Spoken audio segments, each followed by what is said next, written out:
Hello, my name is Terry Brinston, and I am a registered nurse and also a teacher. Um, I wanted to send this out because I am recovering from the coronavirus, and I am extremely disturbed by what I'm seeing as far as posts and as it pertains to people wearing masks when they go out. And at first I was extremely angry because I know how effective it is to wear the mask, and something as simple as that. Why are we having such a hard time with it as a people? I'm so disturbed by just the lack of unity um, amongst us all, because we didn't get this with the lack of unity in other times. For example, when we had 9/11, people were just so moved by the loss of life. In New York, over 4,000 people died, and due to an act of terrorism. And I just remember the world mourning and being on the same page, and how we lost a lot of freedoms after that. You know, had to wait in longer lines at the airport, and we couldn't go to the gate anymore. And everybody seemed to be okay with that because it would help the greater good. It would help people to reduce the chances of this happening again. But here we are, and we can all play a part in combating this virus. And we got all of this fighting amongst ourselves. So I thought it would be important for me as an educator and also a registered nurse and also a victim of the coronavirus to explain why it's important for us to wear a mask. And I'll explain it to you like this. In order to prevent the spread of any kind of infection, it could be a virus or a cold or bacteria, there's so many things that have to work out, have to be in place before it can be spreaded from person to person. And the goal is to get rid of one of the things that can prevent it, that can actually prevent it from spreading. For example, I'll give you the example of the chain of infection. Before an infection can go from one person to another, it has to have 6 components in order for it to actually be able to be spread. These components, if you think of it as a real chain, links in a chain, and our goal is to break any part of the link. So I'll tell you each part of the chain. One part of the chain is, of course, you have to have the pathogen. The pathogen is the disease mechanism. It's the infectious agent. And so we'll use that. The pathogen for this example, we'll say it's the coronavirus. Now, the second part of the chain that has to be in place, remember I said there's 6 parts, and they all need to be in place in order for the pathogen to actually be spreaded from person to person. So you have the pathogen, the infectious agent. If that is present, then it has the possibility of being spread. The second part of the chain is the source of reservoir. It's where the pathogen likes to hang out. Well, we're talking about the coronavirus. It likes to hang out in the lungs. And so that's a very good place for it to grow. And it takes over the body, and all of that science and all of that, the way that it takes down the body. And I'll talk about that another time. But that reservoir is where it likes to hang out. So once the coronavirus gets into your lungs, it attacks it, and then it likes to hang out. The third part of the chain that has to be present in order for it to be passed from person to person is the portal of exit. So now that it's sitting inside of your lungs, in order to pass it from person to person, it has to have a portal of exit. So the way that the coronavirus actually leaves your body is through coughing, sneezing, speaking, and singing.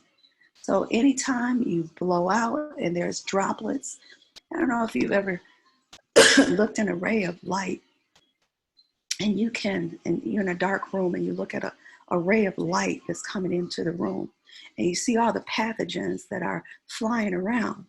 Well, when you breathe out and it's particles or droplets that come out, you can sometimes talk and you can see spit coming out, but sometimes you can't see it because it's so small. So if it jumps out and it jumps on one of those particles, and now it becomes a airborne. So the first part of the chain is the pathogen, which is the infectious agent, which is the coronavirus. The second part is the reservoir, where it likes to hang out. The third part is the portal of exit, and that's how it leaves through airborne. It leaves out through singing or speaking.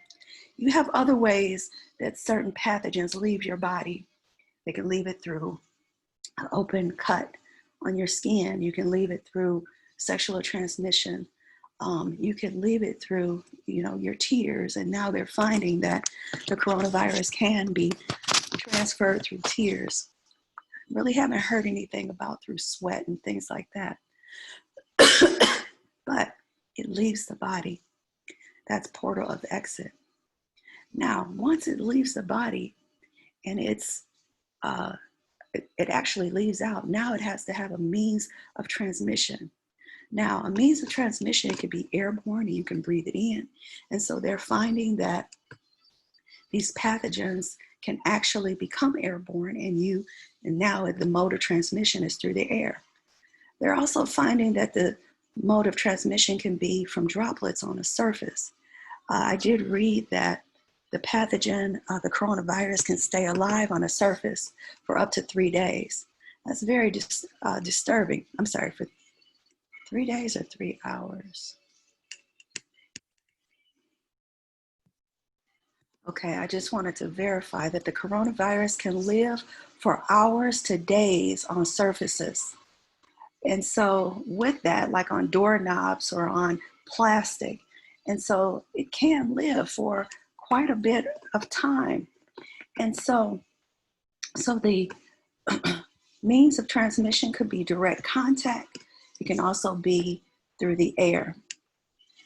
A portal of entry. Now that you have the pathogen, it's either traveling through the air or it's on a surface, now it has to get into somebody. Now, this is why it's so important for us to wash our hands, because we touch surfaces that may be contaminated with the coronavirus, or we may have a cut and it can go inside of us, or we can breathe it in. And so with those things, this is why it's important for us to wash our hands. And this is why it's doubly important for us to wear a mask, because like I said, the coronavirus likes to live in our lungs. And when we cough, speak, and sing, it can come out. And by wearing a mask, it prevents it from becoming airborne. And that actually cuts the chain at the level of mode of transmission. It also cuts the chain because at the point where portal of entry becomes a part, because if I can't breathe it in and I wash my hands consistently and I don't put it in my eyes, then that way I prevent myself from getting it. And so the other part of the portal of entry is a susceptible host. And so this is where it comes into play that a host is a person who's actually going to carry the pathogen. A susceptible host is someone who is ill or not healthy. And so with that, when a person is ill and not healthy, then their immune system is compromised, which makes them more susceptible to being infected. So if you have diabetes, if you have high blood pressure, if you have a cold, or if you have had medical treatment, then it just makes sense. If you're overweight, it makes sense for you to protect yourself because you become a susceptible host, meaning that it increases your risk of being exposed to the pathogen. So 6 parts of the chain, all 6 has to be present. If you cut any part of the chain, then it will reduce the spread of pathogens. 1, you have the pathogen. If the pathogen is there, then that's only 1 part of the chain.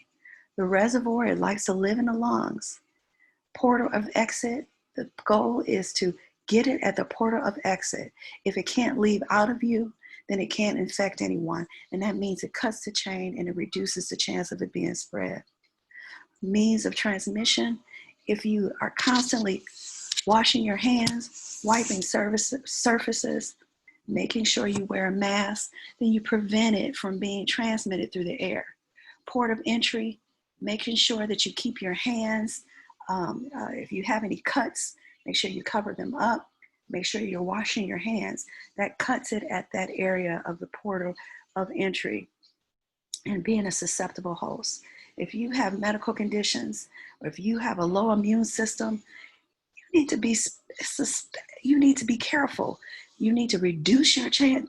If you don't have to leave the house, don't leave the house. Especially now you have all these people walking around with not a mask on. That is our first line of defense with this virus. And people are not wearing a mask and people are not washing their hands. Then you are at risk, which means that you can get the virus. Let me just tell you this. I spent 24 days in the hospital. I spent 15 days on a vent. I didn't know if I was going to make it, and my family didn't know. I wasn't even with it. They didn't know I wasn't going to make it. I'm 60 days, more than 60 days, post being diagnosed. And I'm still struggling with breathing and coughing, and I am struggling with being fatigued. But I will let you know this. I will not wish this on anybody. And I just pray that you would share this video and let your friends and family know that although it is an inconvenience to wear a mask, believe me, I know. And all this hype about the dangers of wearing a mask, our medical professionals wear it all the time. They're in surgery for hours and hours. I haven't heard complications of someone wearing a mask. If you can't wear a mask, then wear it for that period and then go away from people and take it off so that you can feel, if you're feeling anxious or can't breathe. But I'm telling you, you don't want this disease. You don't want it. And I want us to survive this. And the longer we combat with the facts, the fact that the only way right now that they know that's going to protect us and prevent us from spreading this is by simply wearing a mask and cutting the chain at the level of portal of exit and portal of entry and washing our hands. I pray that you receive this, and I just pray that God's will be done and that He heals our land. God bless.